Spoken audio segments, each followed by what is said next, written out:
Ya, yang melatih paling gampang itu sebenarnya justru malah dengan kita membaca Al-Quran. Ya, membaca Al-Quran itu salah satu cara paling mudah.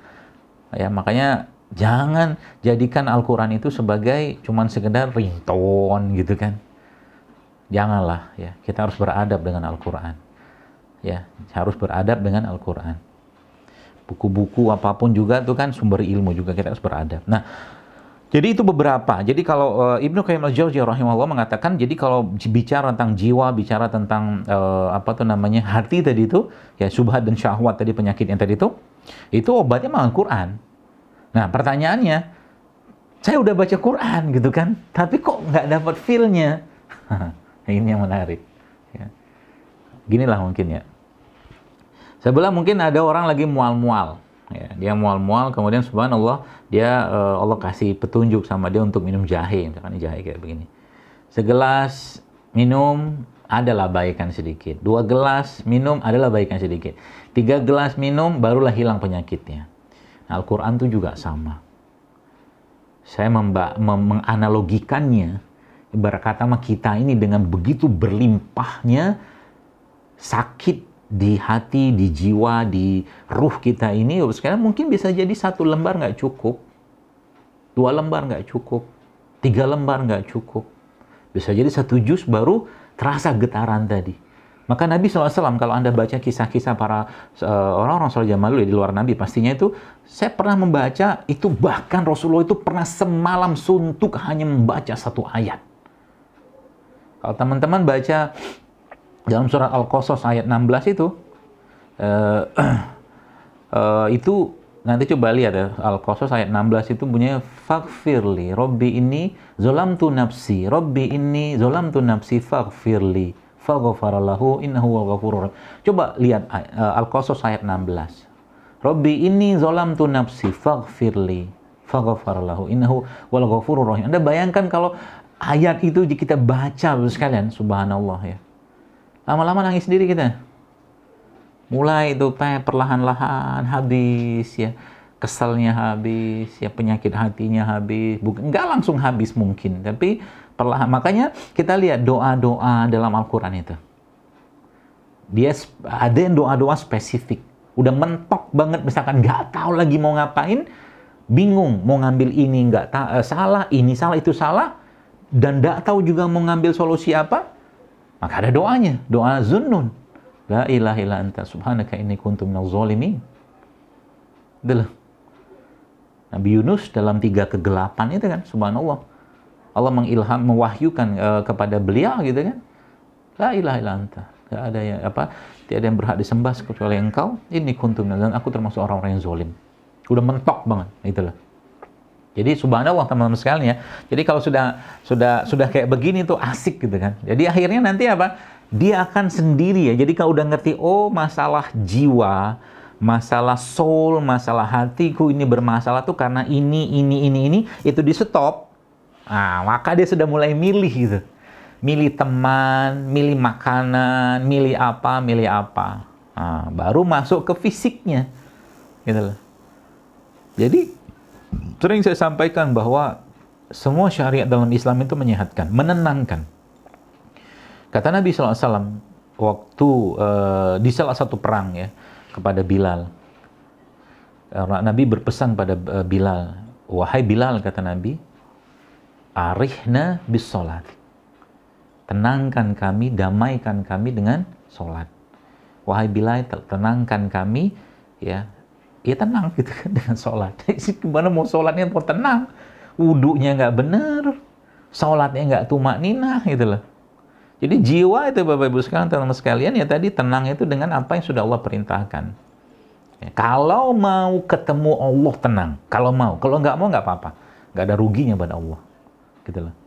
Jadi kalau mau ketemu Allah dengan tenang Bapak Ibu sekalian, ya tenangkan jiwa itu dengan syariat tadi. Minta ya Allah jadikan Al-Quran ini ya, kalau teman-teman baca salah satu doa yang penghilang kesedihan itu, ya, yang di situ kita minta pada Allah, ya Allah jadikan Al-Quran ini sebagai temanku, sahabatku, penenangku, gitu kan, masya Allah doa itu.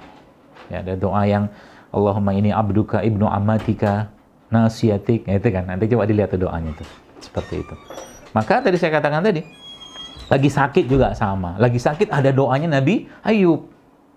Jadi dia ibarat kata jiwa-jiwa itu dia punya masing-masing doa. Nabi Ayub ketika sakit apakah berdoa, ya Allah sembuhkan sakitku, hilangkan kustaku, hilangkan bauku? Enggak. Ya, karena beliau seorang nabi dengan akidah yang luar biasa, dengan iman yang luar biasa, maka doanya cuma apa? Doa Nabi Ayub apa? Ada yang ingat? Doa Nabi Ayub? Apa Ustaz? Robbi ini. Kok saya juga lupa. Engkau tahu keadaan. Iya. Nanti doa Nabi Ayub coba dilihat itu. Nabi Ayub itu kan bilang, ya lupa ya, subhanallah. Ini gara-gara apa nih lupa? Ya intinya, Rabbi anni massanyat duru anta arhamur rahimin. Ya Allah, lihat kata-kata Nabi Ayub itu kan, aku sakit ya Allah. Allah Maha tahu beliau sakit. Allah Maha tahu Nabi Ayub itu alaihissalam sakit. Ngapain juga ngomong gitu kan? Tapi Allah ingin melihat pengakuan dari Nabi Ayub itu gitu kan. Itu yang membuat Allah tuh senang. Teman-teman, sebelum doa itu kita ucapkan dalam untayan-untayan kalimat kita, Allah sudah tahu bahwa kita akan mengucapkan doa itu. Sebelum sedekah itu kita berikan pada orang lain, baik itu lembaga zakat atau fakir miskin, doa apa, Allah sudah lebih dahulu menerima sedekah itu dibandingkan orang yang menerima tadi. Itu Masya Allah kayak begitu jadinya. Jadi udah kayak begitu tuh kita bersedekah itu, ya akhirnya karena memang pengen Allah yang langsung terima gitu kan. Bukan orang tuh yang terima, dan kita nggak perlu terima kasih dia. Karena ketika sedekah itu diberi, maka kalau lagi hati susah, hati gelisah, pergi tuh. Tadi ada 3 kan resepnya kan. Atau pergilah samperin orang-orang miskin itu. Bawa makanan terbaik kita, bawa uang terbaik kita. Kalau punya uang 100.000 yang masih baru, kasih yang 100.000 yang baru, jangan 100.000 yang lecek. Karena kita sedang memberi ke Allah, bukan ke orang itu. Healthy soul tuh kayak begitu teman-teman sekalian. Ya, barulah nanti kita kan, mereka orang-orang yang sudah health soul-nya itu sudah bersih, jiwa udah bersih, hati udah bersih, mulai mikir dia. Sekali-sekali mungkin tidak masalah lah, katakanlah misalkan ya kita namanya juga manusia, pasti akan melakukan hal-hal yang ya sengaja tidak sengaja, mungkin jangan sampai dosa besar pastinya. Ya. Jadi maksud saya itu kita minta sama Allah. Bahkan ada satu doa yang mungkin teman-teman pernah dengar ya, Allahumma inni as'aluka fi'lal khairat wa tarkal munkarat wa hubbal masakin. Allahumma ya Allah, aku mohon kepadamu untuk terus-menerus bisa melakukan kebaikan, wa tarkal munkarat, meninggalkan keburukan, wa hubbal masakin, dan mencintai orang-orang yang miskin. Atau doa Allahumma ati nafsi taqwaha wa zakkiha anta khairu man zakkaha wa maulaha. Segitu. Minta dibersihkan hatinya.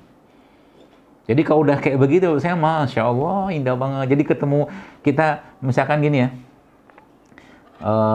misalkan Mbak Dini lah misalkan, atau kakak Dini ya, atau kakak Dewi gitu kan, mau ketemu gitu kan. Ketemunya karena Allah, untuk saling menasihati karena Allah. Maka ada sebuah hadis yang Nabi pernah jelaskan, nanti di arsy-nya Allah itu ada di arsy-nya Allah itu ada lagi satu mimbar dari cahaya. Mimbar dari cahaya tersebut itu ternyata ditanya oleh para syuhada dan para nabi dan aulia anbiya itu mimbar buat siapa?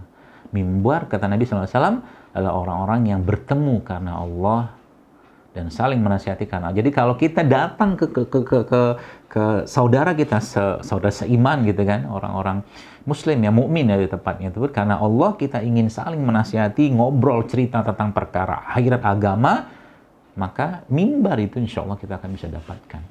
Asik kan gitu kan. Indah banget hidup kayak begitu. Bukan cuma ngomongin tentang ya apa-apa, dunia sekali-sekali oke lah gitu kan. Tapi coba bicara tentang akhirat lebih banyak. Jadi jiwanya itu, hatinya itu akan damai, tentram. Nah,